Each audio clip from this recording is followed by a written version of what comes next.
अन्य समाचारों जूनागढ़થી જ્યાં ભવનાથમાં તંત્ર દ્વારા દબાણ હટાવો ઝુંબેશ હાથ ધરવામાં આવી। કામગીરી દરમિયાન સાધુ પાસેથી મળી આવ્યા છે હથિયાર। શિવગીરી નામના સાધુના ઘરમાંથી 60 જેટલા હથિયાર મળી આવ્યા છે। સાધુ શિવગીરીનો ભારે ત્રાસ હોવાનો સ્થાનિકોએ આરોપ લગાવ્યો છે। પોલીસે હથિયારો જપ્ત કરીને સાધુની પૂછપરછ હાથ ધરી છે। સુદર્શન તળાવ ફરતે કરાયેલા દબાણો પણ દૂર કરવામાં આવ્યા છે। ઉલ્લેખનીય છે કે મહાશિવરાત્રી પર્વના મેળાને લઈને તંત્ર દ્વારા મોટું એક્શન હાથ ધરાયું છે। તમામ જે રહેવાસીઓ છે એમની ફરિયાદ હતી કે એમનો ખૂબ ત્રાસ છે, ખૂબ માથાભારે અને ભયજનક માણસ છે અને કોઈ પર હુમલો કરતાં ક્યારેય ખચકાતો નથી।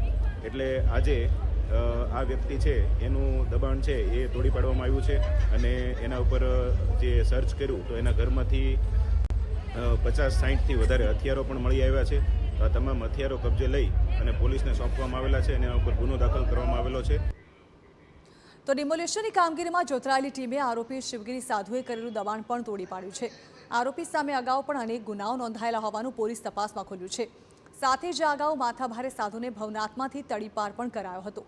જો કે ફરીવાર આરોપીએ રહેણાંક વિસ્તારમાં આતંક મચાવતા પોલીસે આરોપી સાધુની ધરપકડ કરીને વધુ કાર્યવાહી હાથ ધરી છે।